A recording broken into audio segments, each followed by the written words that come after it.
Baik,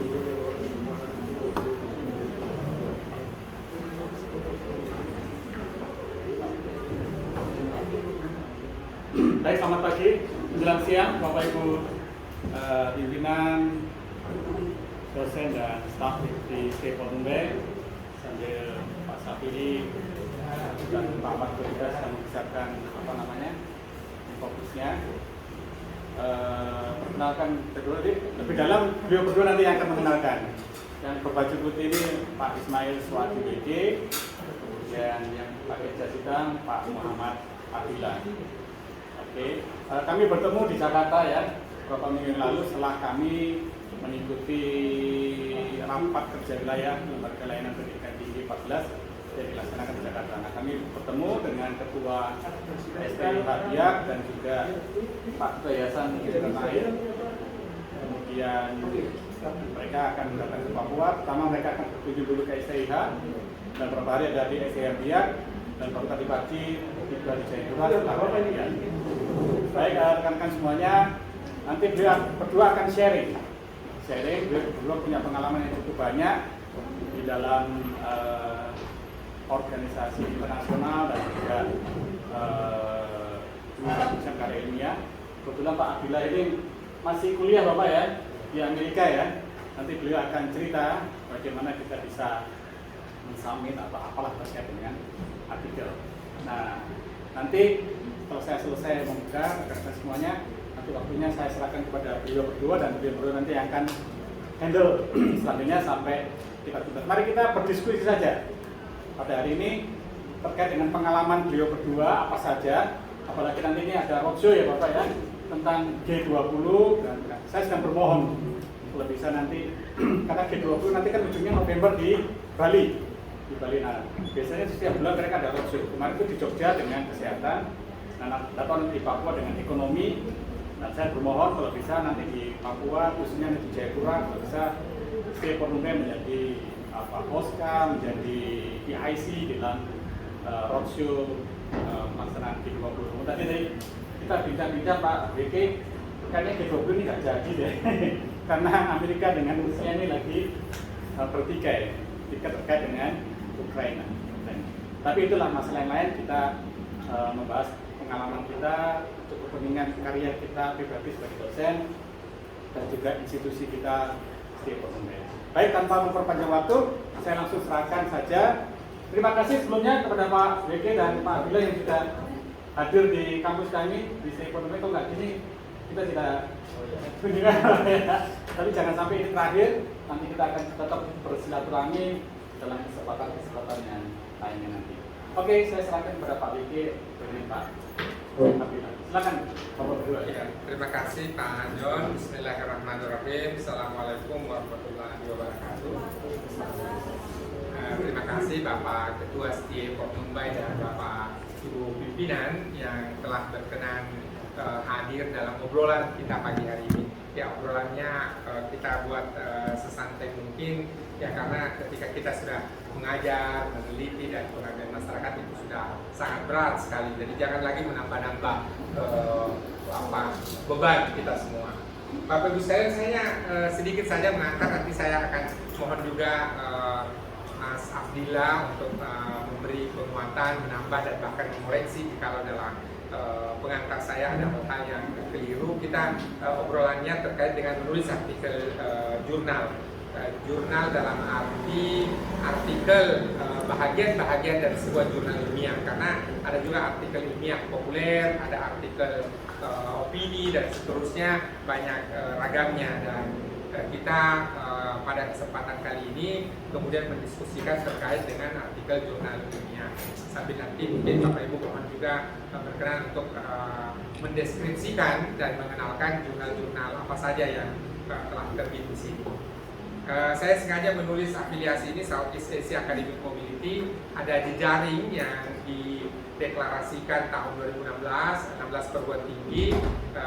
Ini bukan organisasi, hanya jejaring saja. Namun kemudian alhamdulillah syukurillah hari ini bisa sampai di STIE Portumbai, sehingga bisa menambah teman, bisa menambah jejaring lagi, sehingga kita bisa maju dan langkah bersama-sama. Southeast Asia Academic Mobility menerbitkan jurnal dengan tertati-tati sebagaimana pengalaman Bapak Ibu juga. Nama jurnalnya adalah GERAN, Journal of Southeast Asia Studies. Jadi lebih kepada kajian wilayah di Asia Tenggara. Diterbitkan oleh SEAM bersama-sama dengan Universitas Amal Ilmiah Yahya Swamena. Kenapa kita menjalin kerjasamanya dengan UNAIM, Universitas Amal Ilmiah Yahya Swamena? Karena kita ingin bahwa pusat-pusat keunggulan tidak hanya ada di Singapura, Kuala Lumpur, Thailand, Bangkok, Brunei Darussalam, tetapi juga ada di Papua. Dan sejak itu kemudian kita memutuskan sekretariat fisiknya SEAM itu ada di Wamena, ya, dan kita sudah berhasil menerbitkan jurnal. Ketika kita bicara Sinta ataupun Scopus, ini adalah semata-mata indeks komputer saja. Namun saya memberi catatan 5 hal. Pertama, tentu pembacanya lebih luas. Yang kedua, wawasan artikel juga tidak lagi semata-mata dalam lingkup Papua ataupun Indonesia, tetapi sudah global. Kita perlu memperhatikan 3 hal sisanya. Jadi state of the art, apa yang membedakan artikel kita dengan artikel yang sudah terbit, lalu novelty, kebaruannya, dan yang terakhir referensinya. Jadi referensinya tentu juga kita harus melihat potret ataupun diskursus keilmuan yang kita tekuni. Langkah demi langkahnya yang perlu kita lakukan adalah kalau mau sampai kepada Scopus, maka kolaborasi antar negara. Kalau cukup di Sinta, maka kolaborasi antar perguruan tinggi. Jadi forum-forum dalam kaitan kenal mengenal antara satu perguruan tinggi dengan perguruan tinggi yang lainnya, dengan satu negara dengan negara lainnya, itu sangat memungkinkan.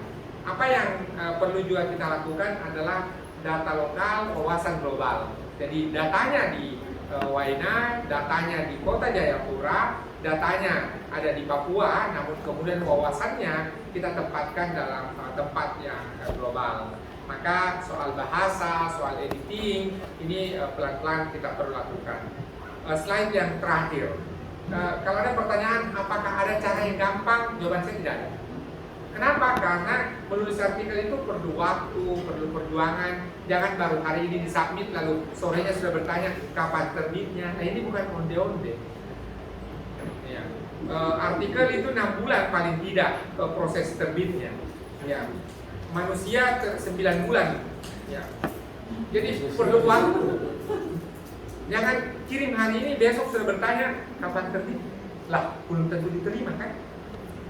Ya, oleh karena itu perlu waktu, perlu perjuangan, fokus dan juga istiqamah. Ya, Bapak Ibu tentu kalau sudah memilih jadi dosen, maka ya fokusnya di situ. Ya, 1 bulan 1 artikel yang dikirim, belum tentu terbit ya. Terlalu berat. Oke, 1 artikel 1 semester. Masih terlalu berat. Oke, 1 artikel 1 tahun. Masih terlalu berat. Ya sudah, pindah jadi profesi lain. Jangan dosen. Karena membebani akreditasi. Nah, sementara pertanyaannya kan mana rekodisi dosen, mana penerbitannya dan sebagainya. Konsekuensi Bapak Ibu ketika kita memilih jadi dosen itu 1 buku 1 tahun. Ya, setiap mau mengajar perlu RPS, lalu kemudian penelitian 1 tahun, artikel dari penelitian ini 1 tahun, ya 1 lah paling minimal. Ya, itu kita sudah punya kesempatan merayakan Idul Fitri, Natal dan Idul Adha. Ya, tapi kalau tadi terlalu ambisius 1 artikel 1 bulan, ya jangan-jangan masih harum bau ketupat, kita sudah mulai meneliti. Ya, karena meninggalkan suasana Idul Fitri, ya, jangan juga begitu. Jadi tetap harus ada rasa sisi-sisi kemanusiaan kita yang perlu dirayakan. Yang terakhir adalah saya kira hari ini kita berada di sini karena kita semua termasuk saya mau belajar secara berkelanjutan. Ada hal-hal yang di masa lalu mungkin keliru, kita pelajari, kita koreksi, lalu kemudian yang sudah baik kita pertahankan. Dan dalam konteks itulah kita bertemu hari ini bersama Mas Abdillah, bersama Pak John, Bapak Ibu pimpinan dan Bapak Ibu dosen dalam kaitan kita mau belajar bersama-sama sehingga posisi STIE Fortumba yang sudah bagus hari ini kita pertahankan, lalu kemudian kita lanjutkan ke level berikutnya, ke tingkat berikutnya, sehingga tidak lagi STIE Port Mumbai memiliki daya sanding nasional, ya, apalagi alumninya seperti Pak Bahlil Lahadalia itu sudah menjadi menteri. Itu artinya bahwa paling tidak STIE Port Mumbai ini sudah bisa bersanding dengan Uncen, sudah bisa bersanding dengan UI dan sebagainya, karena tidak banyak orang yang terpilih menjadi menteri dalam satu kabinet, ya, kecuali setelah reshuffle dan seterusnya. Namun Pak Bahlil sendiri membuktikan bahwa sekalipun beliau pendidikan S1-nya di STIE Port Mumbai, beliau juga memiliki kemampuan yang sama baiknya dengan alumnus ataupun alumni perguruan tinggi lain. Sehingga ini harus menjadi momentum pengembangan STIE Port Mumbai, dan tentu juga di dalamnya adalah pengembangan akademik. Terakhir Bapak Ibu, tentu belajar yang kita lakukan berkelanjutan. Mudah-mudahan Bapak Ibu berkenan. Hari ini kita mulai dengan tatap muka dengan waktu yang sangat terbatas sekali. Namun kesempatan-kesempatan berikutnya mudah-mudahan kita bisa set up belajar bersama online, baik dengan sinkronus maupun asinkronus. Ketika Bapak Ibu memiliki kesempatan dan tidak ada tugas yang sama, maka boleh jadi bergabung ke Zoom meeting. Namun kalau itu belum bisa dilakukan, maka boleh jadi itu kemudian kita lakukan dalam bentuk menyimak rekaman-rekaman yang sudah ada. Sekarang pandemi memberikan kesempatan bagi kita untuk mulai mulai menerima pembelajaran online. Saya ingat sekali di masa-masa sebelum pandemi, ketika saya mengajar menggunakan LMS, mengajar menggunakan Zoom, ataupun mengajar melakukan online, justru kolega-kolega saya tidak menganggapnya itu mengajar. Ya, ini kan tidak mengajar ini. Ya. Oke. Namun dengan seiring adanya pandemi, kita mulai menerima itu. Bahkan meeting-meeting juga kita lakukan secara online dan sebagainya. Ya, bahkan dalam beberapa hal tradisi keagamaan juga yang dulunya kemudian mudik, ya, itu kemudian kita tidak lagi mudik tapi kemudian berjumpa dengan keluarga di Zoom meeting di hari Idul Fitri, Idul Adha dan seterusnya. Saya kira itu Bapak Ibu mengantar diskusi kita siang hari ini. Mudah-mudahan nanti tahan dulu kalau ada hal-hal yang kita mau obrolkan. Saya memohon kesediaan Mas Abdillah untuk juga mengantar obrolan kita. Beliau punya pengalaman dan juga pengalaman yang masing-masing kita berbeda. Saya teringat ada satu mau begini. Siapa itu Megawati? Lalu kemudian anak SD tidak tahu. Siapa Soeharto? Tidak tahu. Ya. Siapa Soeharto? Tidak tahu. Akhirnya murid SD ini bertanya ke gurunya, Ibu tahu Fransiskus? Tidak. Ibu tahu Stefanus? Tidak. Ya, Bu Guru punya teman berbeda, saya juga punya teman berbeda. Nah, kira-kira saya ingin pesannya begini, bahwa tentu masing-masing kita punya pengalaman yang berbeda-beda, dan dari pengalaman-pengalaman ini kalau dikumpulkan lalu kemudian diidentifikasi, boleh jadi menjadi tacit knowledge ataupun jadi informasi yang kita bisa jadikan sebagai bahan belajar bersama. Saya kira itu untuk sementara. Saya mohonkan kesediaan Mas Abdillah untuk mengantar obrolan kita terkait dengan bagaimana menulis artikel, ya, dalam hal ini artikel jurnal.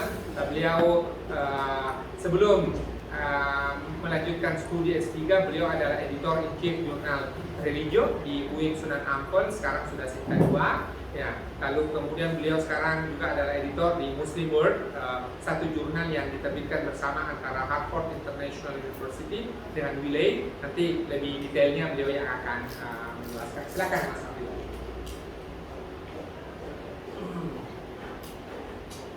Oke, assalamualaikum warahmatullahi wabarakatuh. Selamat pagi.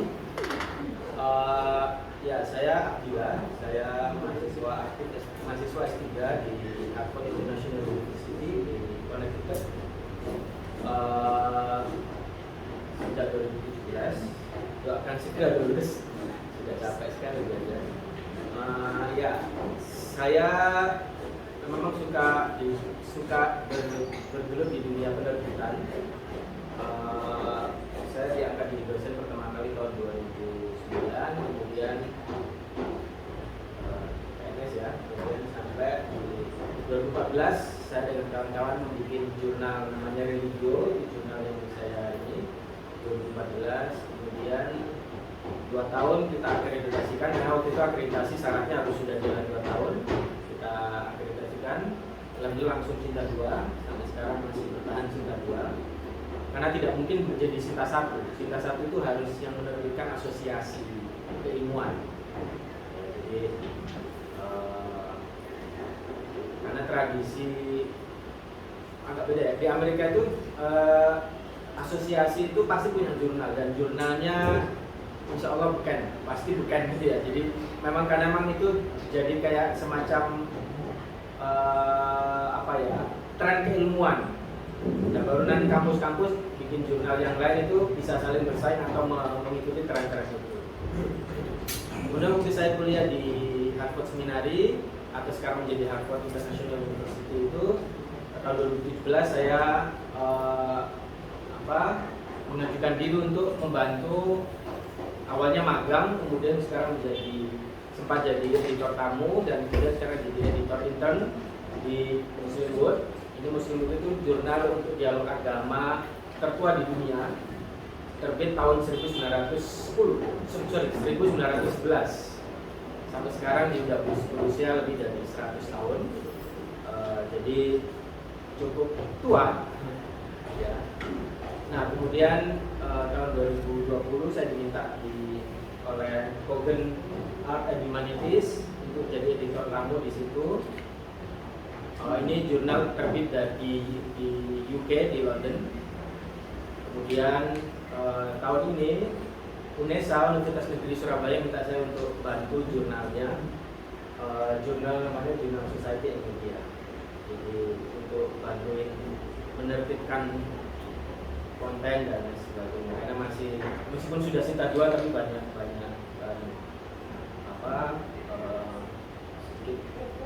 kekurangan yang harus diperbaiki untuk jadi ideal. Itu sekilas info ya. Tadi saya sempat melihat jurnal ini, cuman ada satu jurnalnya ya. Ada berapa jurnal seperti ini? Satu ya. Saya tidak salah ya, cuman ada satu ya.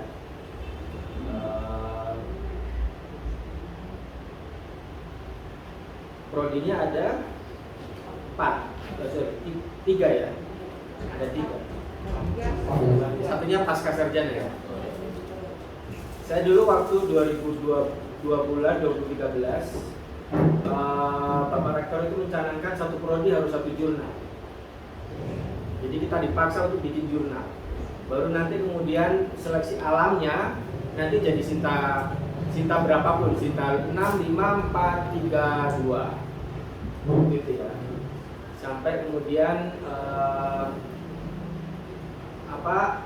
untuk bikin terkenal itu cukup bikin satu saja. Satu yang sangat dibuat bagus, sisanya nanti bisa sambil jalan. Sama kayak artis. Artis itu kalau Anda lihat karya yang paling bagus itu bisa dihitung pakai jari. Sisanya itu karya-karya standar saja. Atau penulis misalnya. Kalau Anda mungkin suka ilmuwan tertentu atau genre tertentu, kalau Anda lihat sama saja. Artis film yang paling bagus bisa dihitung, tapi film-film yang lain dia akan tidak terkenal. Kalau Anda orang di dunia ekonomi misalnya, Anda pasti kenal misalnya dengan Adam Smith, ya kan? Salah satu bapak ekonomi dunia. Tapi Anda tahu nggak bahwa Bapak Adam Smith itu salah satu pelopor pluralisme agama di dunia? Anda tidak tahu kan? Saya sebagai orang yang bergelut dalam dunia agama mempelajari Adam Smith tidak sebagai seorang ekonom, tapi sebagai seorang tokoh pluralisme di dunia. Misalnya ini satu contoh ya, bahwa Anda mengkaji Adam Smith dari sisi ekonominya, saya mengkaji Adam Smith dari sisi agamanya. Ini sekilas info. Jadi kalau ini nanti bisa jadi, kalau misalnya sendiri punya kebijakan yang sama, misalnya masing-masing prodi bikin, nanti akan berjuang untuk kebaikan.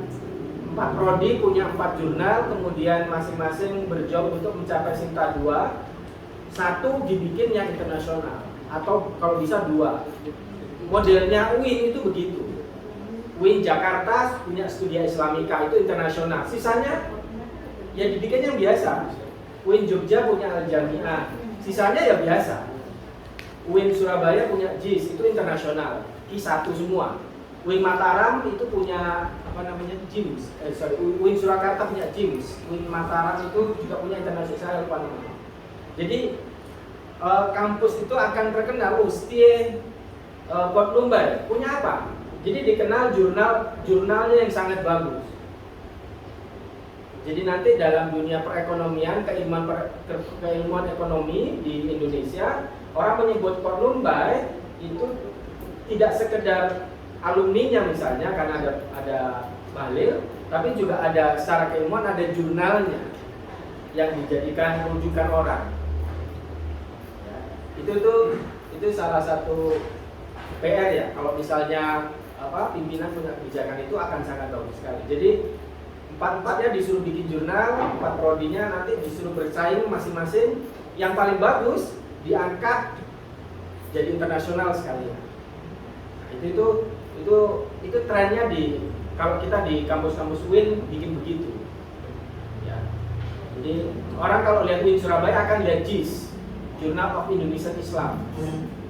Udah, Anda mau lihat kemana saja orang akan lihat itu. Dan itu sudah jadi antri. Sekarang Anda kalau nulis di JIS antrinya setahun paling cepat.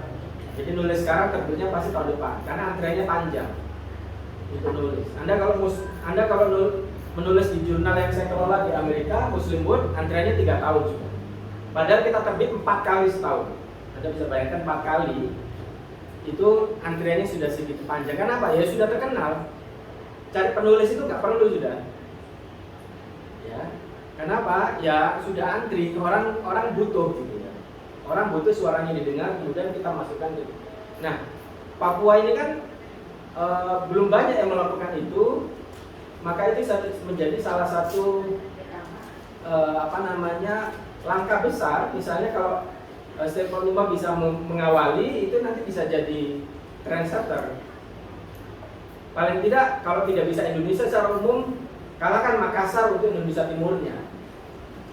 Ini misalnya kan gitu kan ya. Karena kalau untuk kampus-kampus besar negeri misalnya yang dikuatkan pasti di wilayah Sulawesi karena paling dekat dengan Jakarta secara geografis. Nah itu sekilas info tentang kebijakan-kebijakan yang afirmatif untuk penguatan jurnal. Kenapa harus jurnal? Karena jurnal itu salah satu cara kita untuk exchange knowledge, saling berbagi keilmuan. Ya.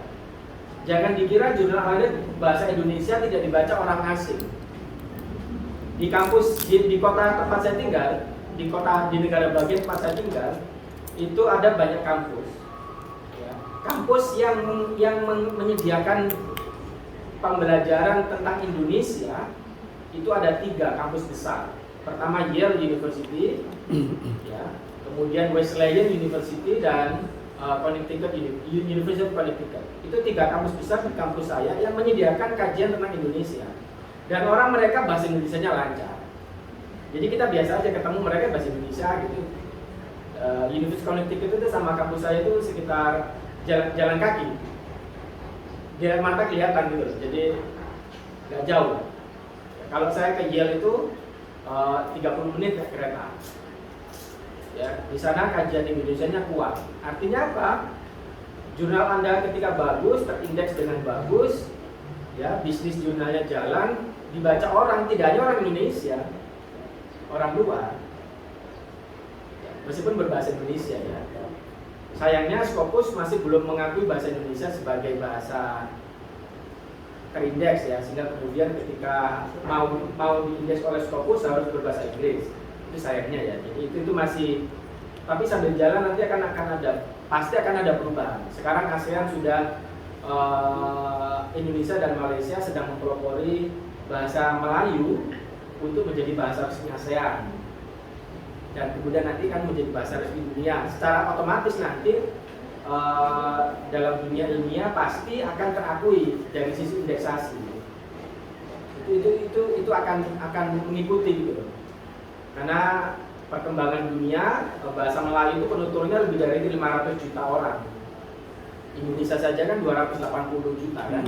Belum Malaysia, belum Singapura, belum Thailand Selatan, belum Brunei. Itu kalau di total semuanya ada sekitar 500-an juta. Jadi penuturnya sudah sangat banyak sekali. Belum Suriname ya, yang tidak menggunakan bahasa Melayu, campuran dengan Afrika dan Latin. Itu sekilas tentang jurnal ya. Jadi butuh kebijakan yang sangat afirmatif dari pemimpin kampus untuk mengangkat tadi. Saya tadi beri contoh di UIN ya, karena itu tadi karena saya berasal dari UIN. Nah, sekarang kita akan bicara tentang kontennya ya, konten jurnal yang menjadi tanggung jawab para penulis, para peneliti. Karena ketika jurnal itu yang dikirim ke jurnal-jurnal yang ada, kalau kontennya tidak bagus, jurnalnya tulisannya tidak sesuai dengan karya ilmiah, pertama akan sulit diterima. Yang kedua, kalau diterima, revisinya akan sangat banyak sekali. Ya, jadi itu PR-nya. Maka agar kemungkinan untuk diterima itu menjadi lebih besar, dan kemudian kalaupun diterima itu revisinya tidak banyak, ya, itu kita harus menulis dengan baik, ya, artinya dan baik. Dan tidak semua orang bisa menulis dengan baik. Meskipun kita orang Indonesia yang sudah sejak lahir mungkin sejak mulai belajar ngomong bahasa Indonesia, belum tentu menulis bahasa Indonesianya baik. Ya, sama halnya orang Inggris meskipun lahir belajar ngomongnya native-nya itu bahasa Inggris, tapi kalau di bahasa tulisnya belum tentu juga bagus. Saya ketika ngoreksi artikel-artikel di Muslimwood atau di Kogen, itu juga sama saja, melihat orang bahasa Inggris tulisnya kadang juga Inggrisnya kacau. Sama anak saya yang sejak kecil di Amerika ngomongnya bahasa Inggris, ketika di sini tes bahasa Inggris masih kalah dengan yang orang Indonesia, karena orang Indonesia diajari grammar kan, di sana kan tidak ada pelajaran grammar, jadi nggak tahu itu apa. Tapi kalau dia ngomong ya pintar. Nah, itu sama lah. Jadi bahasa tutur itu akan sangat berbeda dengan bahasa tulis, yang itu menjadi PR semua ketika kita menulis. Nah, dari kacamata editor, ini saya ngomong dari kacamata editor ya. Kalau saya menerima tulisan itu, yang saya lihat dulu 3 item itu yang saya tebalkan ya.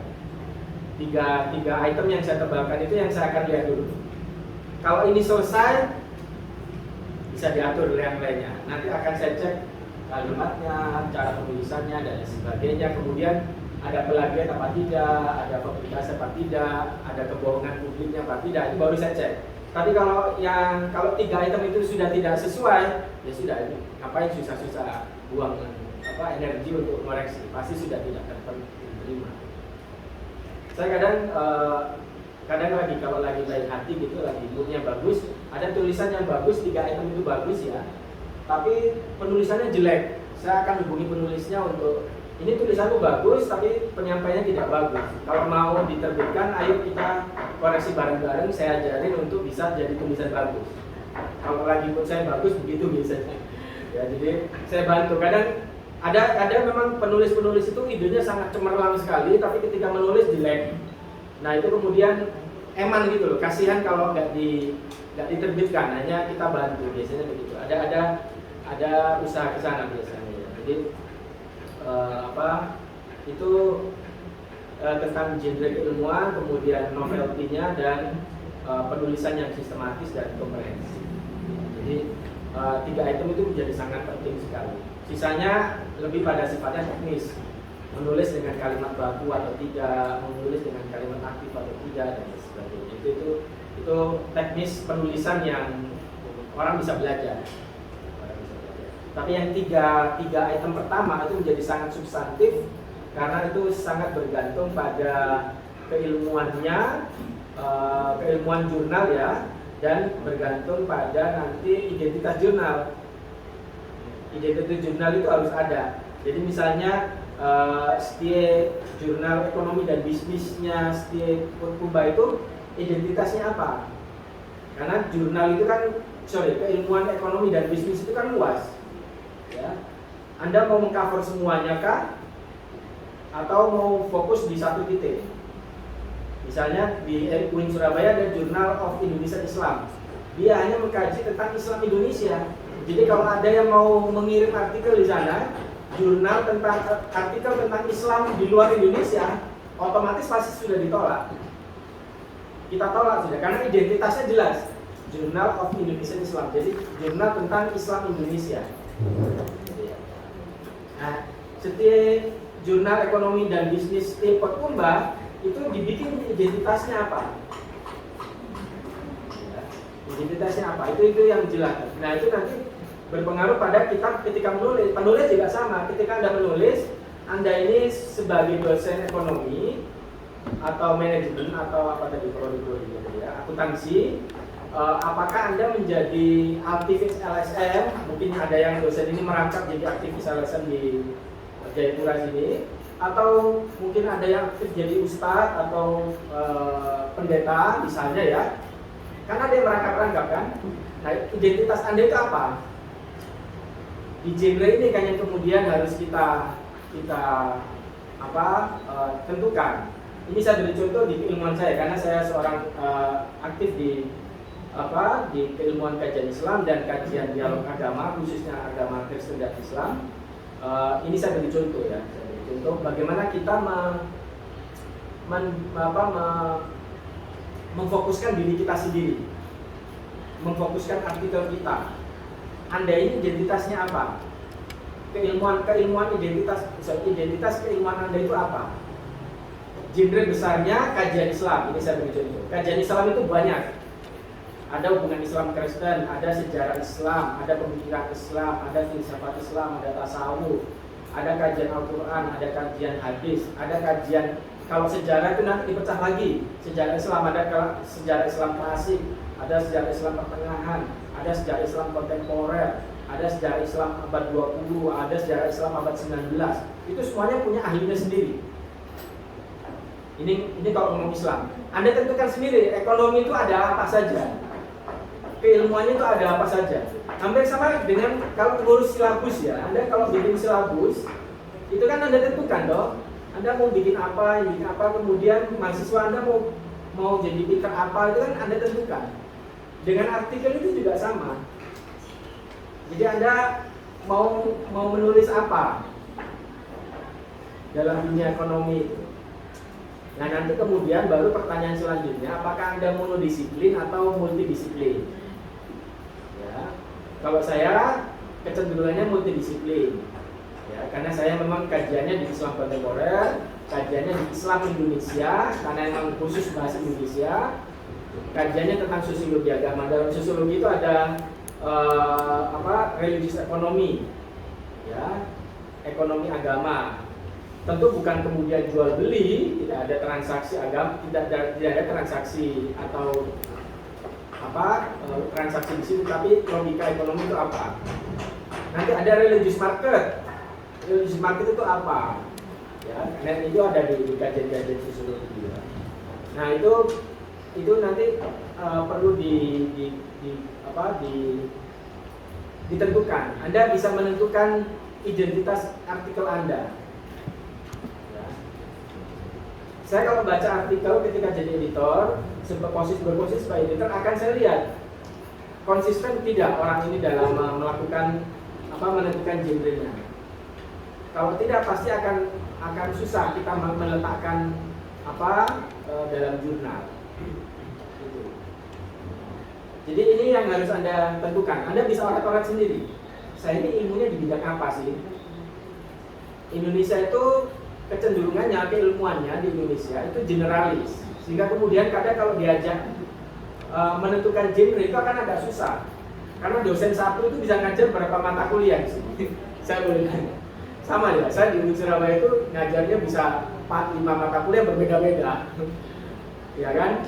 Karena memang kekurangan dosen, kekurangan orang ahli, sehingga kemudian terpaksa kita diminta untuk oleh kampus itu ngajar banyak hal. Semoga di sini sama. Iya kan? Sama kan? Anda ini kan bisa ngajar lebih dari 4-5 jenis mata kuliah kan? Sehingga kemudian Anda terkesan tahu banyak hal, sehingga itu terpengaruh ketika menulis. Seakan-akan tahu banyak hal, padahal itu dalam arti kemarin tidak boleh, ya fokus saja di 1 atau 2 gitu. Jadi tentukan ilmunya apa. Coba saya bisa kalau diajak. Dalam ekonomi ada berapa mayor dalam keilmuan ekonomi? Ya, sebut 1, 2, atau 3 Bu. Yang paling ini ekonomi pembangunan. Ekonomi pembangunan, oke, 1. Ada lagi? Manajemen kan luas juga. Iya. Manajemen apa? Manajemen pemasaran. Manajemen pemasaran. Keuangan. Manajemen keuangan. Nah itu kan sudah genre kan itu sudah. Ketika Anda ngomong manajemen ekonomi pembangunan, ya kan? Itu kan sifatnya nanti kan kalau dirujuk ke bawah lagi, Anda mau mikro, Anda mau makro, ya kan? Nanti Anda mau apa lagi? Sub-subnya itu dijelasin. Jadi akar keilmuannya itu jelas. Ketika Anda ngomong manajemen keuangan perbankan, ya kan? Ada nanti keuangan swadaya, apalagi Anda yang lebih pintar ya urusan ini. Saya tidak mencoba jadi orang yang sangat pintar ekonomi. Tapi Anda tentukan sub-subnya itu apa? Nah, ketika Anda sudah mampu menentukan sub keilmuan Anda, ya sudah. Anda kuatkan di situ artikelnya. Baru nanti urusan yang lain itu ya peri-peri saja. Peri-peri itu pinggiran, jadi untuk mendukung gitu loh. Ya, dukung. Nah, itu yang perlu ditentukan dulu. Kalau ini sudah ketemu, insya Allah enak nanti. Mau nulis apapun itu enak. Ya. Siapa ilmuwan ekonomi yang terkenal di Indonesia siapa? Saya sebut 1-2 orang. Nah. Jangan Pak Hatta sudah beri. Hermawan Sudrajat. Ilmuannya di bidang apa? Kalau ada boleh tahu. Marketing. Atau Renal Kasali yang sering muncul di televisi ya. Sri Mulyani. Itu kan keilmuannya sangat jelas dia. Orang Sri Mulyani tidak akan pernah bisa ngomong tentang ekonomi masyarakat kecil. Karena dia biasanya kerjanya di makro. Ilmunya mulai dari S1 sampai S3, bahkan jadi menteri makro, kerjanya makro, karirnya di makro, dia di Bank Dunia. Orang Bank Dunia nggak akan ngomong ekonomi mikro, benar nggak ya? Dia kalau nulis, coba minta dia nulis ekonomi mikro, pasti belepotan. Genrenya jelas sudah. Ini ya bisa dipahami ya, ketika ngomong genre ini ya. Artikel Anda juga harus ditentukan. Anda mau nulis tentang apa ini? Ya. Saya beri contoh satu. Ini di luar keilmuan ya, karena kemarin saya ngisi di SPI ya. Saya beri contoh di mata kuliah di hukum ya. Satu ini yang sebelah kiri, ya sebelah kanan. Sebelah kanan itu ditulis oleh Zainal Abidin Bagir, diterbitkan di Australia, dosen UGM. Satunya Melissa Crouch, itu dosen hukum di Melbourne, di Australia, diterbitkan di UK, di Inggris, Cambridge. Dua-duanya menulis tentang bidang yang sama, yaitu regulasi agama. Zainal Abidin Bagir backgroundnya studi agama, tapi dia bicara tentang regulasi agama. Melissa Crouch backgroundnya hukum, dia bicara tentang agama. Sama kan? Dari sisi materi, dari sisi masa sama. Dua-duanya bicara tentang regulasi agama di Indonesia pasca Orde Baru. Tapi kontennya kan berbeda. Mengkritisinya berbeda. Ini saya beri satu beri contoh. Jadi kasus yang sama bisa dibicarakan oleh orang yang berbeda dengan hasil berbeda ketika genrenya jelas. Yang tadi saya bilang saya orang agama, kajian agama, tapi saya kalau bicara ekonomi, saya akan bicara ekonomi agama, religious marketing, religious ekonomi. Tidak bicara tentang seperti Anda bicara ekonomi. Makanya saya beri contoh tadi, Anda mengenal Adam Smith sebagai bapak ekonomi, tapi saya mengenal Adam Smith sebagai bapak pluralisme agama. Karena dia yang salah satu orang yang mencetuskan tentang ide pluralisme di Inggris. salah satu statement yang terkenal adalah kalau satu negara punya satu agama, maka negara itu menjadi negara teokrasi. Kalau satu agama punya dua agama besar, maka dua agama itu akan saling memenggal, artinya saling membunuh. Kalau satu negara punya banyak agama, maka kemudian agama itu akan bersaing untuk mencapai pengikut, untuk mendapatkan pengikutnya banyak. Makanya itu disebut religious market. Kenapa? Masing-masing agama rebutan pasar. Pasarnya siapa? Ya pemeluk. Produsen agamanya siapa? Ya kiai, ya pastor, ya biksu, ya macam-macam itu.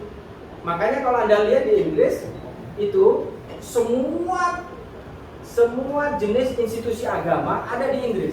Mulai yang paling halal di Indonesia ada, sampai yang paling dianggap sesat di Indonesia itu ada di sana semua. Bahkan FPI, HTI yang dianggap di Indonesia, bukan FPI ya, sorry. HTI misalnya, Hizbut Tahrir itu lahirnya di sana. Ahmadiyah atau jenis keagamaan apapun punya center, punya pusatnya di Inggris. Karena diterima. Filosofinya itu tadi, bersaing aja. Negara gak usah ngatur. Ya, itu satu contoh ya. Ketika saya ngomong Adam Smith, saya akan bicara tentang itu. Tentu Anda akan berbeda kan ngomong Adam Smith kan, gak akan ngomong itu kan. Sama, jadi satu tokoh dibicarakan dengan yang berbeda ketika genre-nya jelas. Itu yang perlu ditekankan. Jadi pertama genre ya, Anda harus menentukan itu. Nah ini novelty. Saya coba dulu.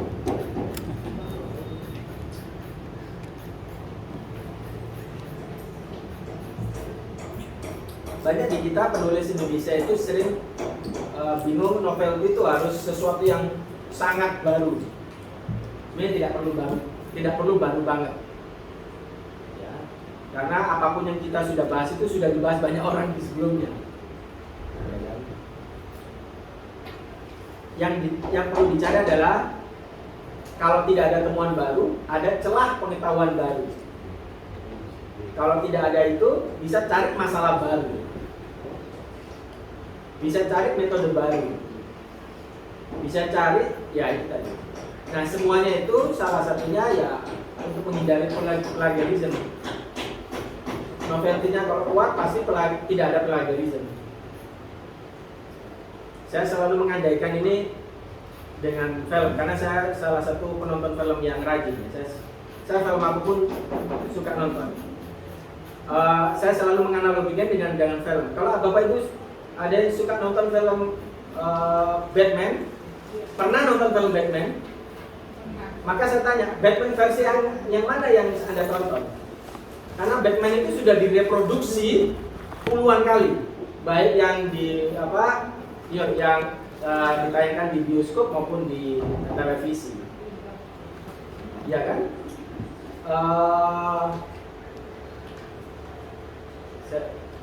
Kalau film Korea, Bapak suka film Korea? Suka, oke. Pernah nonton film FC? Iya. FC itu, Anda tahu itu film berasal dari dari komik Jepang tahun 95.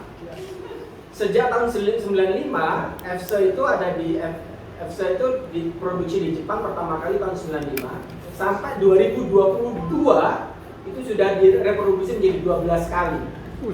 Yang sudah bikin Jepang, Korea, Taiwan, Cina, Indonesia. Sekarang yang terakhir Thailand. Yang film terakhirnya. Anda bisa akan bandingkan mana temuan barunya, mana celah pengetahuan barunya, itu ada, pasti berbeda. Minimal paling buruk beda negara, beda konteks. Iya kan? Tapi kan ide filmnya sama. Itu nggak apa-apa. Anda misalnya sudah kehabisan ide menulis, udah mentok ya, atau mau belajar menulis nggak bisa cari ide metode yang jelas atau apa gitu, Anda tiru saja, tidak apa-apa. Tiru metodenya, tiru teorinya. Kasusnya ambil Papua, kasusnya ambil Jayapura, atau Anda mau keliling wilayah Sentani atau mana yang lain, silakan. Itu sudah temuan baru. Anda nanti bisa bantah misalnya teori ekonomi A di Jawa Timur bisa berhasil, tapi di sini nggak bisa berhasil. Misalnya, kenapa tidak bisa berhasil? Ada alasannya kan, nah baru Anda sebutkan, oh tidak berhasil karena A, 1, 2, 3, ada faktor ini, faktor itu, faktor macam-macam. Itu sudah temuan loh. Tapi secara metode Anda sama, secara teori sama.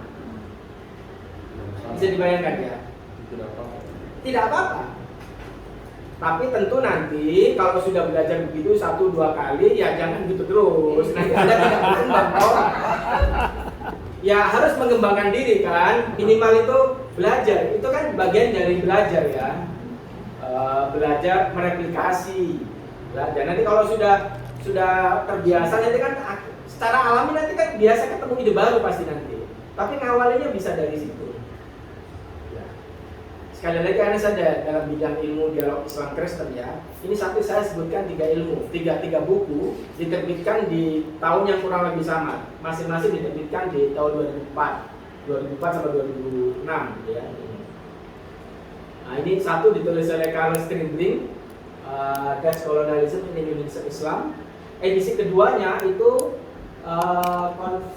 konflik dari tahun 1596 sampai 2004, edisi keduanya. Yang kedua ditulis oleh Mujibur Rahman, ini rektor UIN Samarinda. Dia menulis tentang dialog Islam Kristen di masa Orde Baru dan sedikit nyerempet ke Orde Lama. Ya.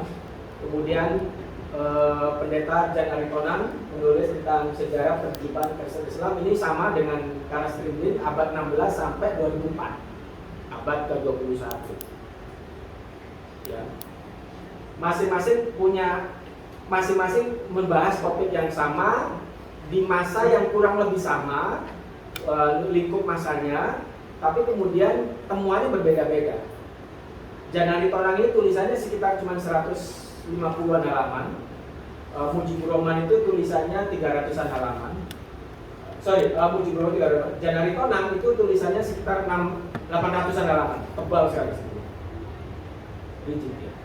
Tapi kalau Anda baca nanti akan, itu yang saya bilang tadi, masing-masing akan punya genre yang masing-masing genrenya berbeda ya. Kacamatanya berbeda. Karl Strindberg orang Belanda, nulis Indonesia. Jadi dia menggunakan data-data dari museum Belanda, data-data tentang notulensi dari penjajah dulu. Jadi kontennya sangat kaya dengan data-data dari museum Belanda. Mujibur Rahman orang Indonesia, menulis tentang Indonesia, dia sumbernya dari koran-koran yang beredar di masa Orde Baru tentang Islam. Dia orang Muslim. Jan Aritonang dia pendeta, dia ahli sejarah, ahli pemikiran Kristen, ya. Dia bahasa Belandanya lancar, bahasa Inggrisnya lancar, bahasa Indonesia tentu lancar, ya. Jadi dia mengkoleksi sedemikian banyak referensi sehingga tulisannya bisa sampai 800 halaman. Kalau tidak ada data yang kuat, tidak mungkin bisa menulis sepanjang itu. Itu saya beri contoh. Jadi bagaimana kemudian novel itu dibentuk dari masing-masing referensi, masing-masing buku. Jadi ini yang penting sekali, harus banyak buku, harus banyak membaca. Karena dari situ Anda akan tahu novelty yang Anda pilih. Jadi novelty yang kuat pasti lahir dari literatur pustaka yang kuat, literatur itu yang kuat. Itulah kenapa kalau ujian skripsi, ujian tesis atau disertasi yang dilihat dulu itu bibliografinya, yang diuji itu bibliografinya, bukan ide yang macam-macam. Karena nanti akan dilihat idenya itu berasal dari mana. Ya. Itu tentang novelty. Hanya agak teknis ya. Menulis sistematis dan komprehensif. Ini yang kadang orang susah. Susah karena saya bilang, pertama kita tidak terbiasa fokus di satu titik, karena kita generalis. Ini tendensi orang Indonesia itu generalis. Jadi karena dari kecil, dari SD kita tuh sudah diajak untuk pintar di banyak hal, ya kan? Kalau perbandingan misalnya ya, saya sekolah di Amerika itu cara belajar matematikanya Anda tahu nggak? Diajari pertama kali apa di Amerika? Belajar matematika itu selain berhitung lah ya, itu diajari koin. Anda percaya atau tidak? Jadi ngitung koin, karena koin di Amerika itu ada banyak macam, ya. Ada sen, ada sen, dim, quarter, kemudian dollar bill. Jadi macam-macam. Ketika satu sen itu 1, dim itu 10 sen. Jadi nanti kalau dihitung, jadi pertanyaan orang itu diajak pintar untuk praktis dulu. Jadi ketika Anda belanja, kemudian uang sisanya itu, uang kembaliannya itu bisa benar, praktis toh. Orang tidak diajar untuk menghafal kayak di Indonesia kan kita diajak menghafal kan, 1 kali 1 1 1 2 2 anak. Jadi anak saya ketika pindah ke sini sekolah di SD tentu karena masih SD itu kualahnya minta ampun karena harus hafal harus ini macam-macam. Kita tendensinya generalis, ya. Maka ketika nulis artikel minta fokus, sehingga harus sistematis. Salah satu yang saya kalau menyebutnya sistematis dalam penulisan itu ada keterkaitan dan keterikatan antara pendahuluan, isi kontennya, isi artikelnya, dan penutup. Kalau itu tidak ketemu, maka ada yang salah itu, antara salah di pendahuluannya, atau salah di isinya, atau salah di penutupnya, atau salah di semuanya. Bisa saja. Saya dulu waktu masih S1 itu suka sekali baca opini koran, Kompas, karena saya dulu pembaca Kompas.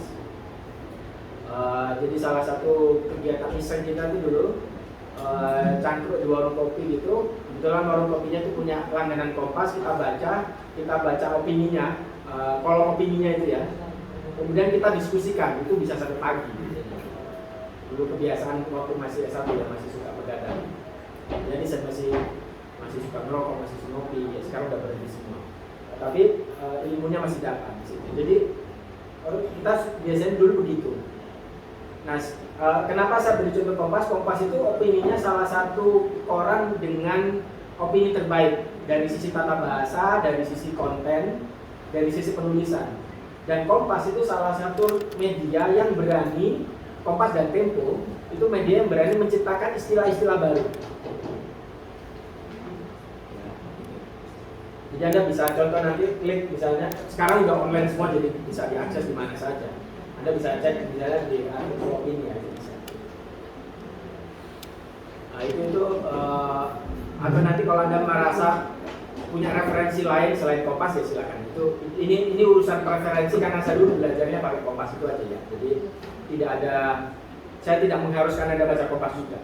Tapi Anda bisa merujuk pada koran-koran lain, atau kalau mau artikel beneran ya cari artikel yang lain. Kalau misalnya Anda ngefans dengan satu tokoh di bidang ekonomi tertentu, kemudian Anda baca bukunya, Anda kuasai, saran saya lihat, petakan cara dia menulis. Jadi jangan sekedar membaca bukunya, tapi petain cara dia menulisnya. Jadi dari situ itu kemudian Anda bisa lihat, oh pendahuluannya begini dia nulis, cara bikin pertanyaannya begini dia nulis, kemudian cara menyampaikan datanya begini dia nulis. Itu bisa. Jadi itu akan enak sekali kalau itu sesuatu yang Anda suka. Misalnya Anda suka sekali dengan Sri Mulyani misalnya, Anda lihat tulisannya Sri Mulyani. Ya. Selain suka idenya, Anda lihat cara dia menulisnya. Bagaimana dia menulis? Nah itu Anda bisa lihat. Itu juga saya lakukan. Nah,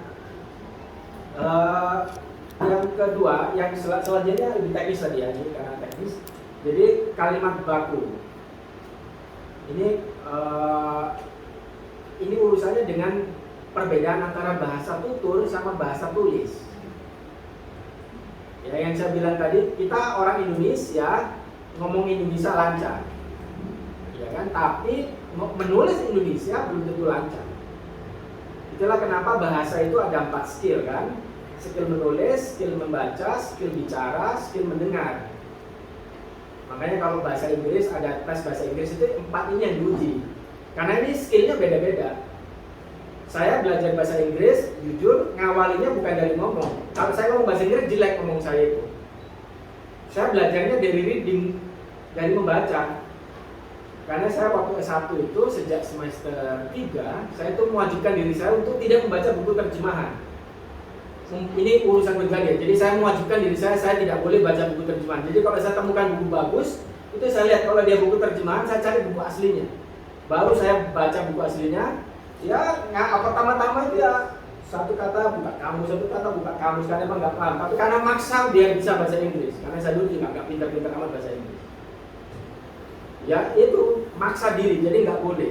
Sehingga reading saya alhamdulillah lebih bagus daripada ngomong, karena saya nggak ada teman untuk ngomong. Iya kan, nggak ada teman untuk ngomong, untuk mendengar, jadi tidak ada partnernya. Readingnya lebih bagus. Orang readingnya bagus, kemungkinan besar tulisnya bagus. Karena tulisan kita itu sangat tergantung dari bacaan kita. Nah, kenapa kalimat baku? Kalimat baku itu kan menentukan kalimat tulis ilmiah, resmi. Bahasa resmi itu ya di kalimat baku. Nah, kalimat baku itu kalau dalam di Indonesia itu sudah ditentukan oleh Kemendiknas itu melalui Kamus Besar Bahasa Indonesia (KBBI). Ya, Anda tidak perlu beli KBBI yang setebal apapun itu. Sekarang Anda bisa download KBBI di kamus, di kamus, di website. Dia selalu update terakhirnya Oktober 2021. Jadi Anda juga bisa download di Android. Ini kan ada Androidnya ya. Anda bisa download di situ KBBI. Jadi misalnya saya sampai sekarang masih punya aplikasi KBBI. KBBI. Saya masih, dan ini update terus. Jadi kalau saya menemukan kata-kata yang saya bukan tidak paham ya, ragu ini bahasa Indonesia apa tidak, atau cari bahasa Indonesianya yang benar apa, ya saya rujuk ke sini sampai sekarang. Handphone bahasa Indonesianya apa? Telepon genggam, oke. Bahasa bakunya apa? Kasih banyak ibu. Handphone. HP. Apa bahasa bakunya? Telepon selular bahasa asing. Ya, tahu kan? Padahal sudah ada bahasa bakunya. Ponsel. Gawai. Gawai. Ya, gawai. Alat perkakas, perangkat elektronik atau mekanik yang dengan fungsi praktis, gadget. Ini sudah jadi bahasa baku. Tapi karena kita terbiasa ngomong, mana handphonenya? Sama kan megang komputer kan, mouse itu bahasa bakunya apa? Ya mouse di komputer itu bahasa bakunya apa, bahasa Indonesianya? Ini mouse saya rusak, gimana ya? Bahasa bakunya apa mouse? Saya tanya ini, Anda ini orang Indonesia bukan? Apa? Ketikus.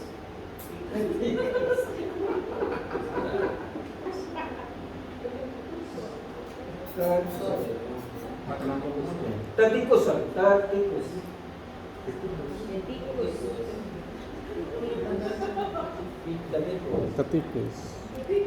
Tertikus bahasa bakunya. Tertikus. Tapi jarang disebut itu. Memang karena kita sudah terbiasa bahasa lesan. Ya, apa itu bahasa tutur Bahasa Indonesia itu yang dikembangkan oleh Kemendiknas sejak zamannya waktu menterinya masih Anies Baswedan. Karena yang mempropori KBBI elektronik yang terbarukan itu Anies Baswedan. Jadi ini tidak ada urusannya sama politik ya. Tapi yang mempropori beliau. Salah satu pelopornya adalah ketika ada bahasa baru, gadget itu kan nggak ada bahasa Indonesianya. Itu kan bahasa baru. Maka ketika ada bahasa baru, salah satu yang dilakukan adalah diambil dari bahasa lokal. Gawa itu bahasa Kupang. Sama ketika dia di Jakarta pakai apa? Jaklingko. Jaklingko itu bahasa NTB. Transportasi nih ya. Jaklingko itu. Misalnya ya. Itu bedanya dengan Melayu yang dikembangkan di Malaysia. Malaysia itu kalau ada bahasa baru diambil dari bahasa Inggris atau bahasa Arab. Pengembangan. Jadi sama-sama rumpunnya Melayu, tapi kemudian dalam proses pengembangannya bahasa Indonesia yang resmi itu diambil dari bahasa lokal, bahasa daerah. Kalau Melayu yang dikembangkan oleh Malaysia itu bahasa Inggris atau bahasa Arab. Beliau ini yang lebih pandai karena sudah lama di Malaysia. Ya, tapi secara umum demikian. Ya. Nah, jadi bahasa baku. Ketika menulis gunakan bahasa baku. Yang Muslim, sholat itu cara mengejanya gimana? Ayo. Bahasa baku. Orang yang Muslim ini katanya. Musola. Anda ketika nulis musola itu bahasa bakunya apa? Musala. Ayo coba, ya dieja.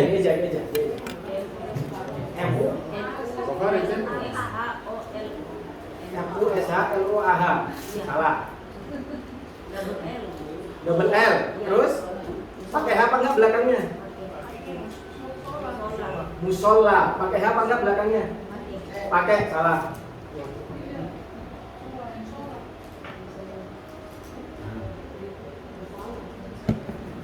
Ini bahasa baku dari bahasa Indonesia.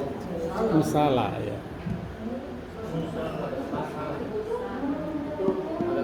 Bahasa tidak baku, musola.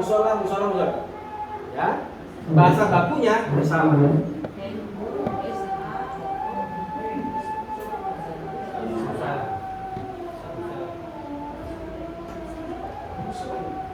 Sholat, bahasa bakunya gimana?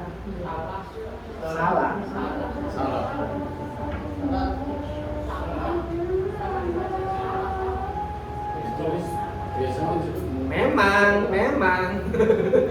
Memang, karena saya bilang tadi kita terbiasa bahasa tutur. Sholat itu kan bahasa tutur kok. Tapi ketika kita kan bicara karya ilmiah, tentu nanti ya, nah ini kesini nanti urusannya sama selingkung. Nanti kita akan masuk ke selingkung ya. Selingkung itu artinya jurnal itu kadang ada yang menentukan editorialnya sendiri, jadi tidak selalu ikut yang resmi.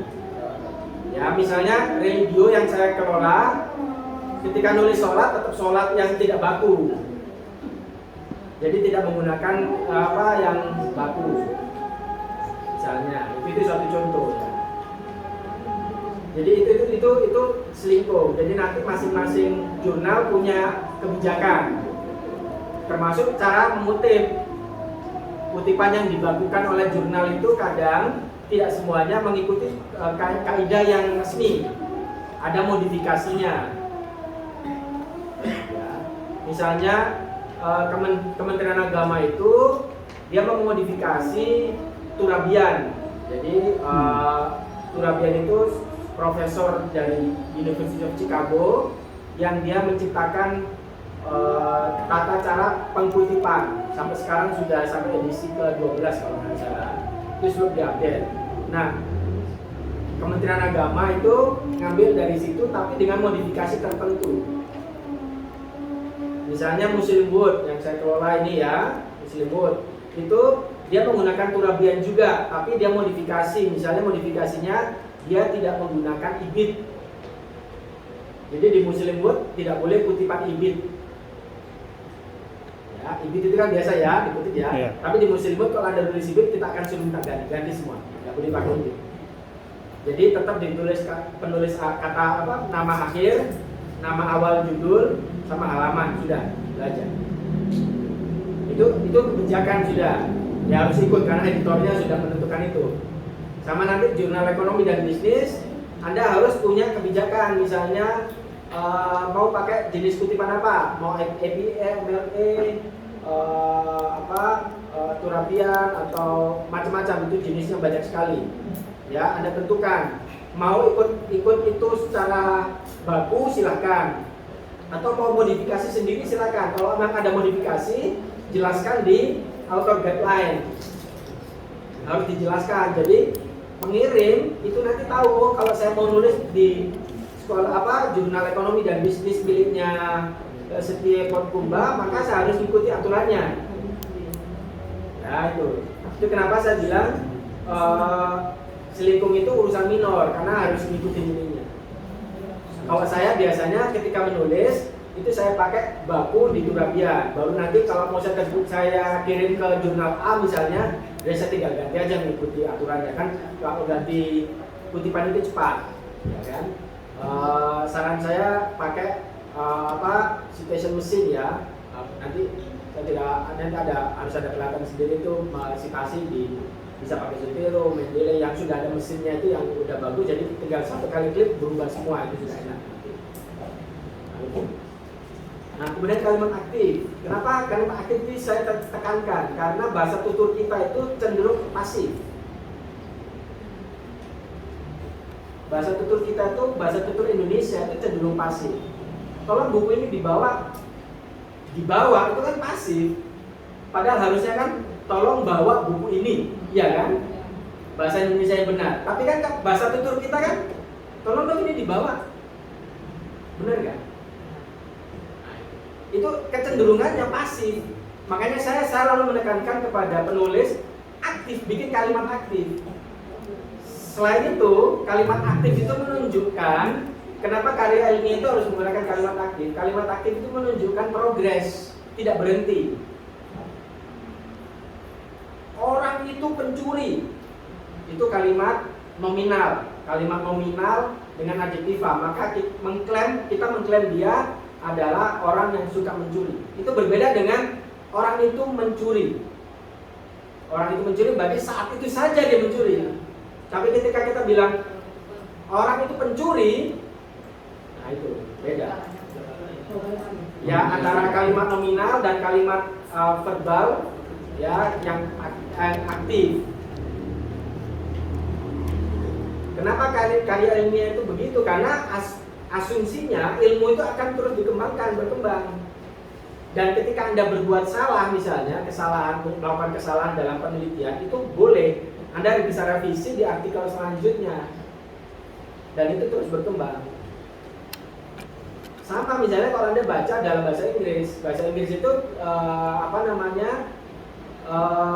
katanya itu pasti kata aktif dan present. Baru dia menggunakan kata past tense, kata masa lampau itu ketika dia menunjukkan sesuatu yang terjadi di masa lampau. Tapi ketika menjelaskannya, deskripsinya tetap akan menggunakan present tense. Itu. Bahasa Indonesia juga akan sama.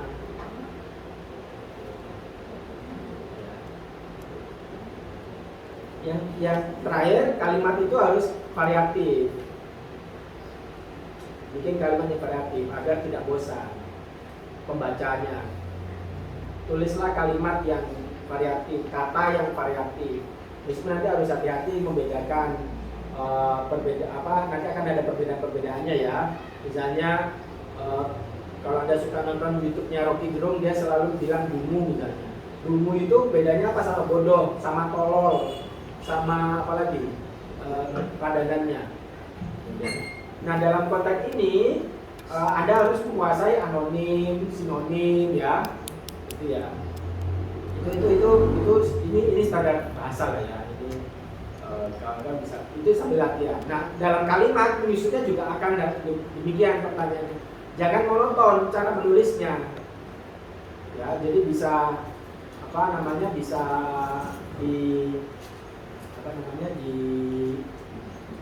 divariasi. Itu ilmunya ada di namanya paraphrasing, parafrase. Bagaimana sih memparafrase satu kalimat, satu kata menjadi kata yang lain sehingga menjadi variatif. Itu juga untuk menghindari plagiarisme atau menghindari kutipan langsung. Itu dengan menggunakan parafrase. Nah, itu nanti harus ada kajian sendiri tuh, karena ilmu sendiri itu nanti paraphrasing itu. Ya. Tapi itu sambil jalan bisa.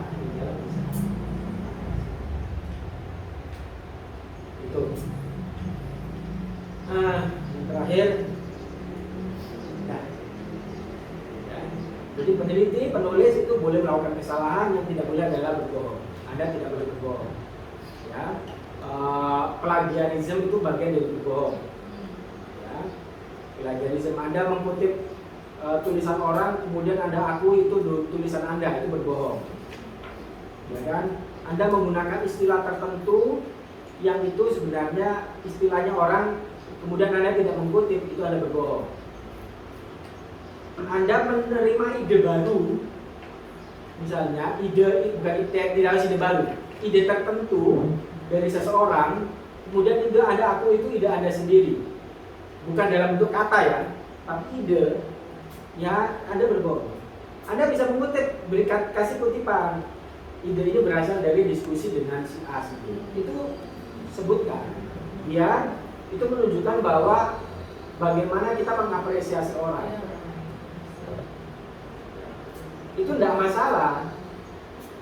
Jadi jangan malu, oh gini aja niru orang, gini aja ngutip orang, nggak usah malu urusan begitu.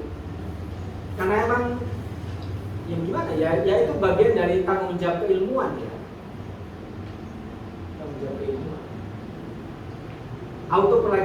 Autoplagiarism itu artinya Anda Anda mengutip diri Anda sendiri tanpa kutipan. Jadi misalnya nih Anda bikin satu riset, kemudian dari riset itu Anda bisa menulis 3 artikel misalnya ya.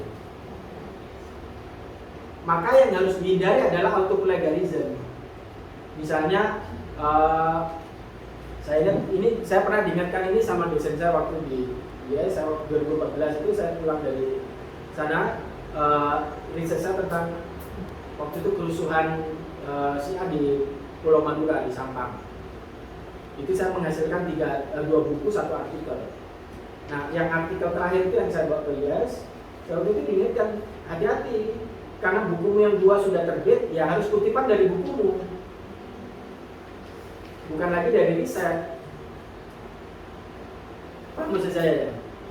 Jadi karena sudah itu namanya autoplagiarisme, memplagiat kita sendiri gitu loh maksudnya. Karena tulisannya sudah diterbitkan di tempat lain, sudah terbit, ya kita harus mengutip itu. Saya selalu mencontohkan ini dengan Prof. Azumadi Azra, mantan rektor UIN Syahid juga itu di Jakarta. Dia itu orang yang sangat konsisten untuk tidak melakukan autoplagiarisme. Beliau itu kan tulisannya sudah puluhan ya, banyak sekali karena beliau adalah salah satu penulis aktif di Indonesia. Tapi kalau Anda lihat tulisan-tulisannya, dia selalu mengutip dirinya sendiri, meskipun dia selalu tidak lupa mengutip dirinya sendiri. Meskipun itu dia tulisannya sendiri gitu loh. Ya tentu dia lebih banyak mengutip orang lain ya. Tapi ketika dia satu ide itu dia kutip dirinya sendiri, tidak masalah. Tentu nanti dalam konteks karya ilmiah sebagai editor akan saya lihat. Yang saya lihat itu pertama kutipannya terlalu banyak kutip dirinya sendiri atau orang lain, karena itu nanti urusannya sama novelty tadi. Kalau Anda sudah menulis 3 buku, 3 artikel misalnya dengan tema yang sama, kemudian kutipannya saling ini kan tidak ada novelty yang baru di artikel terakhir, ya kan? Maka gimana caranya agar novelty-nya muncul? Ya harus diperkaya dengan karya-karya yang lain, begitu kan? Itu. Yang kedua, mengutip dari jurnal yang kita tuju. Kadang ada penulis itu biar diterima, salah satu cara melobi, gitu. Oh, saya mengutip jurnalnya Port Nubai saja yang banyak, biar tulisan saya diterima oleh Port Nubai. Itu tidak boleh, Mas.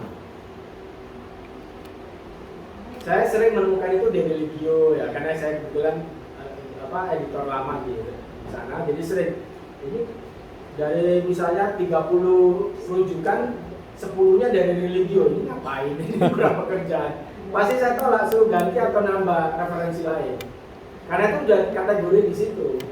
Kita butuh yang baru, ngapain kamu ngutip-ngutip kita lagi. Publikasi artikel. Publikasi itu artinya mengutip, tapi kutipannya itu 1 halaman. Ya itu bukan kutipan, Anda nukil aja. Ya jangan begitu ya. Jadi yang kita butuhkan itu kan pendapat Anda.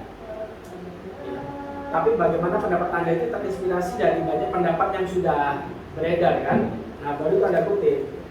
Tapi ketika Anda ngutip itu satu halaman atau 3-4 paragraf, ya bukan kutipan itu. Pasti akan kita minta itu. Oke. Saya kira itu ya.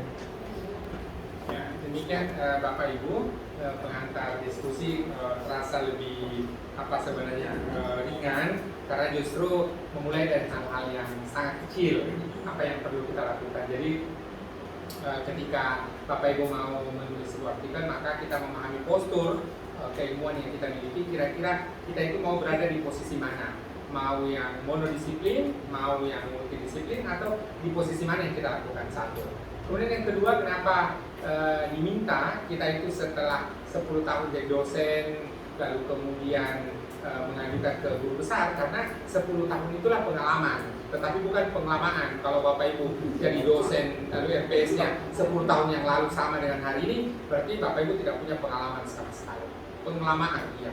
Nah, oleh karenanya harus diupdate setiap semester buku-buku bacaan dan sebagainya, apalagi ilmu marketing, ilmu manajemen, sumber daya manusia dan sebagainya berkembang hampir setiap hari. Oleh karenanya kita ikuti perkembangan. Yang kedua adalah ada hal-hal yang kecil yang kemudian membentuk sebuah artikel semakin bagus. Tata bahasa, membedakan kata mana yang baku ya dan tidak dan seterusnya. Bahkan nanti kalau bahasa Inggris boleh jadi Bapak Ibu kirim ke editing, ke editor itu kirim untuk editing ke editor. Jadi disitulah dana penelitian kita gunakan. Jadi dana penelitian boleh dialokasikan untuk hal-hal seperti editor, proofreading dan sebagainya, sehingga kemudian kita mendapatkan bantuan sarjana. Jadi dia lebih kepada jangan sampai bunga bank diterjemahkan menjadi flower, kan itu jadi masalah. Nah, tetapi sederhananya Google Translate itu akan menerjemahkan semakin bagus bahasa Indonesia kita, maka dia tidak akan pernah keliru.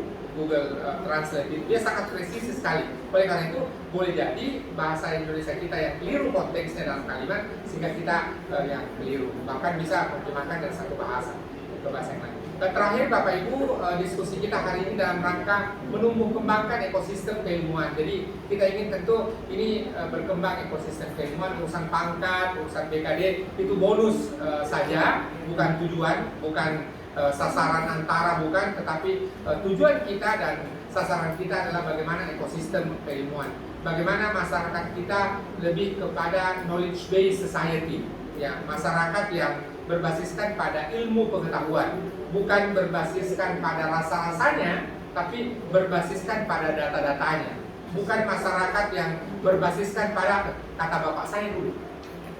Ya. Maka kemudian itu yang pelan-pelan.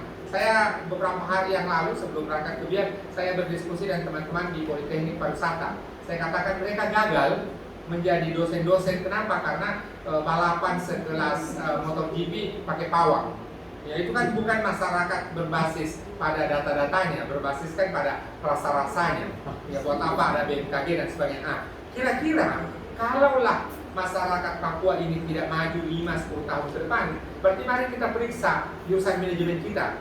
Ya, jangan-jangan manajemen kita lebih fokus ke manajemen retail, ya, bukan manajemen sumber daya manusia. Berarti jangan menawarkan sumber daya manusia di sini. Ya, kenapa? Karena kita tidak fokus di situ. Harus ada terobosan-terobosan, ada bahasa sepak bolanya apa ya? Umpan lambung. Ya, bagaimana kemudian kita memastikan ya kalau alumni di Port Mumbai tidak bisa seperti Bahlil, ya 5 tingkat di bawahnya lah. Tapi jangan juga tidak sekelas dengan Bahlil itu kan. Ya. Jadi maksud saya kita boleh dari timur, boleh dari Papua, dan pandemi menyadarkan kita seperti kata Pertamina. Kita mulai semua dari titik nol. Ya. Kampus kita boleh kecil dari luas, tapi dia akan menggaung ke dunia. Bagaimana caranya? Ya kita memainkan tali jurnal, memainkan dunia digital dan sebagainya. Silakan Bapak Ibu kalau ada pertanyaan 1-2 waktu mencemburu kita dan ya silakan Pak Jor. Silakan. Kita semua pernah naik Lion Air ya. Lion Air itu nggak ada konsumsi, nggak ada makan, jadi Bapak berdua ini dari pagi sudah naik Lion Air, belum makan sama sekali. Dan ini juga sudah jam 12. Rekan-rekan semuanya, gimana kalau kita makan dulu. Nanti setelah makan ya Oke, Pak BK, oke. Pak Abdillah 30 menit makan. Setelah itu kita dengan diskusi tanya jawab ya. jam Oh, 4 ya. oke. Ada manajer editornya nggak ini? Kalau ada, kita sambil ngobrol. Pengelola ada LPPM, ada Ya, Kalau mumpung ketemu saya bisa komentarin jurnal. Ya, kita Bisnis jurnalnya ya. kita break dulu katanya. Kita makan Ya, istirahat dan makan ya. Bukan Ismail, bukan istirahat makan dan hilang. Bukan. Istirahat makan dan kembali. Ya. Karena kalau pakai Ismail istirahat makan hilang. Hilang. No. Ya, boleh silakan. Oke. Kita makan siang dulu rekan-rekan semuanya. Kurang lebih 30 menit kita makan. Nah, setelah itu kita masuk dalam sesi tanya jawab dengan pengalaman Pak BK dan Pak Abdillah.